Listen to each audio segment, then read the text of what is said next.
अध्यक्ष महोदय, ये लाखों मरीजों की जिंदगी और मौत से जुड़ा हुआ मुद्दा है।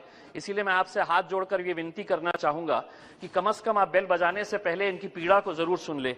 अध्यक्ष महोदय, स्वास्थ्य सेवा राइट टू लाइफ के अंडर में आता है, लेकिन इस देश के अंदर कई सारी ऐसी बीमारियां हैं जिसे हम रेयर डिजीजेस की कैटेगरी के अंदर डाल देते हैं।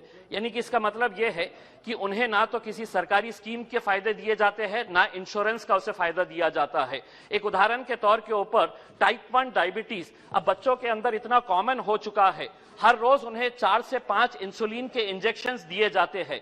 महीने का खर्च आता है 5,000 रुपये। अध्यक्ष महोदय, मेरे शहर के अंदर उड़ान नाम की एक एनजीओ है, अकेले उसके पास 1,000 बच्चे हैं, छोटे छोटे बच्चे जो गरीब घरों से ताल्लुक रखते हैं। उनका स्वास्थ्य का, उनके इलाज का कौन खर्चा संभालता है? तो हमारे जैसे कोई दानशूर लोग जाते हैं, कोई गरीब बच्चे की मदद करना चाहता है तो उसको डोनेट करते हैं। 1,000 बच्चे, छोटे छोटे बच्चे, अगर उनका इलाज नहीं किया गया, अगर डेली उन्हें 4 से 5 इंसुलिन के इंजेक्शंस नहीं दिए तो वो बच्चे मर जाते हैं। अध्यक्ष महोदय, इसीलिए हम सरकार से यह अनुरोध करना चाहते हैं कि इसको आप रेयर डिजीजेस के अंडर में अगर निकाल के सरकारी स्कीमों के अंदर। अध्यक्ष महोदय, दूसरी एक आम बीमारी जो महिलाओं के अंदर, पुरुषों के अंदर बहुत कॉमन है, वो ऑस्टोमी। ऑस्टोमी का मतलब यह है कि आपका बॉवेल के अंदर जब कुछ प्रॉब्लम हो जाता है तो पेट के अंदर एक सुराख किया जाता है, एक नली निकाली जाती है और जिंदगी भर के लिए एक बैग लटकाया जाता है, जिसके जरिए वो जो भी करना है उस बैग के अंदर। अध्यक्ष महोदय, बड़ा अफसोस होता है ये जानकर कि ये बैग और जितने भी ऑस्टोमी के पेशेंट्स हैं उनको जो भी इक्विपमेंट्स लेना पड़ता है, ये एक भी इक्विपमेंट हिंदुस्तान के अंदर तैयार नहीं होता है, विदेशों के अंदर तैयार होता है। जब हिंदुस्तान में लाया जाता है तो 12% कस्टम, 12% जीएसटी। यानी कि अगर गरीब पेशेंट है तो उसको यहां पर कहीं पर भी कोई स्कीम के अंदर इसको इंक्लूड नहीं किया जाता है।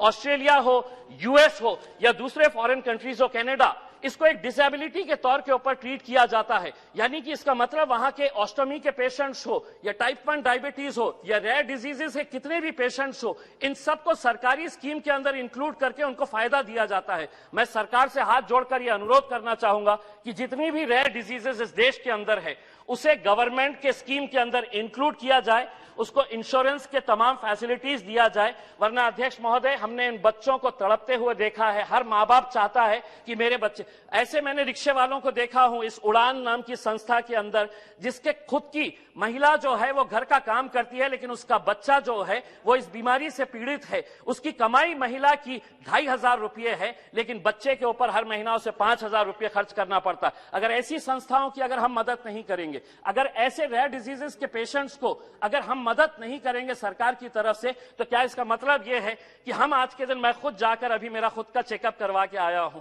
यहां पर यह फैसिलिटी अगर मुझे दी गई है तो उन बच्चों को क्यों नहीं दी जा रही है जो इस रेयर डिजीजेस से पीड़ित है? मैं हाथ जोड़कर सरकार से अनुरोध करूंगा, इस रेयर डिजीजेस के तमाम पेशेंट्स को सरकार की तमाम सुविधाएं प्रोवाइड की जाए। धन्यवाद।